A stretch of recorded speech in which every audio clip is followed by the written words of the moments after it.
నమస్తే, welcome to mega 9 TV. ఇప్పుడైతే మన బ్యూటిఫుల్ యాక్టర్స్ ధన్య బాలకృష్ణ మనతో ఉన్నారు. హత్య మూవీతో అయితే తన పవర్ఫుల్ పోలీస్ క్యారెక్టర్ అయితే మన ముందుకు రాబోతుంది. ఆ సినిమా విశేషాలు తన మాటలు తెలుసుకునే ప్రయత్నం చేద్దాం. ధన్య గారు ఎలా ఉన్నారండి?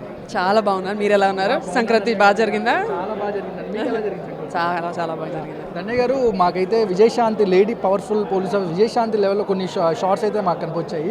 మీరు ఈ రోల్లో ఎలా అనిపిస్తుంది ఈ క్యారెక్టర్? మీరు అరే నిజంగా నేను చిన్నప్పటి నుంచి ఇదే అంటే కళలు చూస్తూ చూస్తూ పెరిగాను అనమాట. సో అలా మనం అనుకుంటుంటే ఏదో ఒక రోజు నిజాయితీగా అది మారుతుంది అని నాకు ఒక నమ్మకం వచ్చింది.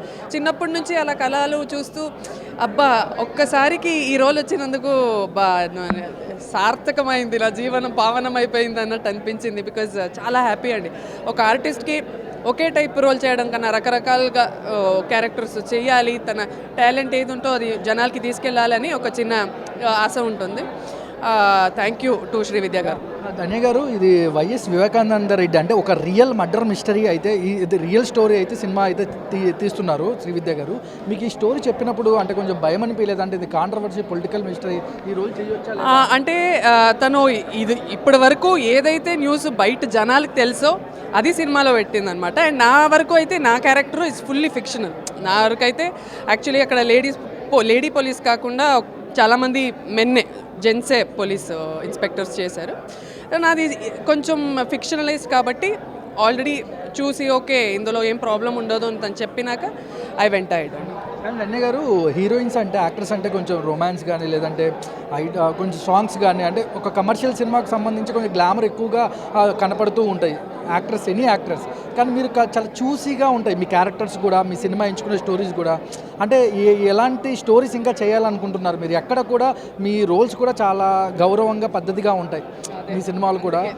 మీరు చెప్పారు కదా గౌరవంగా పద్ధతిగా ఉండాలని, చిన్న ఒక ఉద్దేశం. అంటే ఎందుకంటే నేను చాలా ఆర్థోడాక్స్ ట్రెడిషనల్ ఫ్యామిలీ నుంచి వచ్చాను.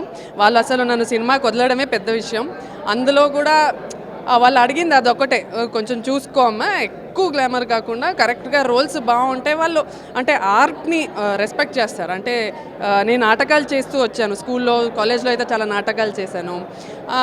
మన మ్యూజిక్ బ్యాక్గ్రౌండ్ మన ఫ్యామిలీలో మ్యూజిక్, నా ఫాదర్ అయితే ఈజ్ అ మ్యూజిషియన్ అనమాట. సో ఆర్ట్స్కి మనకి చాలా ఫ్రెండ్స్. సో వాళ్ళు యాక్టింగ్ పరంగా ప్రాబ్లం లేదు, ఎక్కువ గ్లామర్ అదంతా చూసుకోమ్మా అని ఒకటే కండిషన్ పెట్టారు మా నాన్న.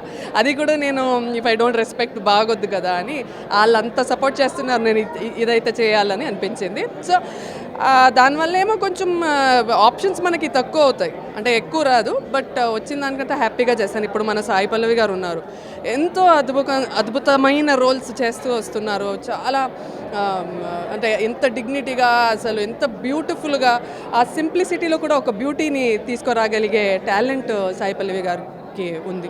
సో అలాంటి రోల్స్ వస్తే చాలా హ్యాపీ. అంటే శ్రీవిద్య గారి డైరెక్షన్ ఒక లేడీ ఎంపవర్మెంట్ ఏదైతే ఉందో శ్రీవిద్య గారి, అంటే మీకు స్టోరీ చెప్తున్నప్పుడు కానీ శ్రీవిద్య గారి డైరెక్షన్ లైవ్లో ఎలా ఉండేది? అంటే షూటింగ్ సెట్స్ అదే చెప్పాను ఇందాక, తను పని రాక్షసులు వీళ్ళు. అంటే ఎప్పుడు మార్నింగ్ నుంచి నైట్ వరకు చేస్తూనే ఉంటారండి వాళ్ళు.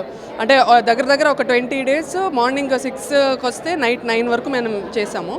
So very very very hard working. అలాంటి చాలా ఫీమేల్ డైరెక్టర్స్ రావాలి అని కోరుకుంటున్నాను. నేను డైరెక్టర్లో మేల్ ఏంటి, ఎందుకు జెండర్ అనుకుంటారు, కానీ మన ఇండస్ట్రీలో ఎంత తక్కువ ఫీమేల్ డైరెక్టర్స్ ఉన్నారో నాకు ఒక్కొక్కసారి బాధ అనిపిస్తుంది. అదే మనకు కూడా స్టోరీస్ ఉన్నాయి కదరా, మన స్టోరీస్ కూడా చెప్తే బాగుంటుంది, ఒక లేడీ యాంగిల్ నుంచి కథలు రావాలి అని. సో శ్రీవిద్య ఒక పెద్ద ఇన్స్పిరేషన్ అందరికీ. ఫైనల్లీ ఈ సినిమా ఎలా ఉండబోతుంది? మీ యాక్టింగ్ ఎలా ఉండబోతుంది? ఈ సినిమా తర్వాత ఇంకెక్కువగా పోలీస్ అవకాశాలు వస్తే చేస్తారా, లేదంటే కమర్షియల్ సినిమాలు ఇంకా హీరోయిన్కి కొంచెం ఎక్కువగా స్కోప్ ఉండే క్యారెక్టర్స్ ఏమైనా చేస్తారా? అదే మీరే కరెక్ట్గా ఆన్సర్ చెప్పారు. ఎక్కువ స్కోప్ ఉంటే నేను చేస్తాను. అదే ఒక ఆర్టిస్ట్కి ఒక సాటిస్ఫాక్షన్ ఉంటుంది. మంచి రోల్స్, మంచి పర్ఫార్మెన్స్కి స్కోప్ ఉన్న రోల్స్ అంటే హ్యాపీగా చేస్తాను. విజయశాంతి ఏమన్నా మీరు ఇన్స్పైర్ అవుతారు? అంటే ఆమె సినిమాలు ఏమైనా చూడడం ఏమన్నా ఇన్స్పైర్? చాలా అంటే చిన్నప్పుడు మాలాశ్రీ మ్యామ్ వీళ్ళందరూ సినిమా చూసి పెరిగాను కాబట్టి విజయశాంతి గారు, మాలాశ్రీ మ్యామ్ అండ్ చాలా హాలీవుడ్ మూవీస్లో కాప్స్ చూసి ఐ గాట్ ఇన్స్పైర్డ్. ధన్య గారు, all the best and congrats అండి. ఖచ్చితంగా ఈ సినిమా హిట్ అవుద్ది. మీ క్యారెక్టర్ కూడా బాగుంటుందని మేమైతే ఆశిస్తున్నాం. థ్యాంక్ యూ అండి. Thank you.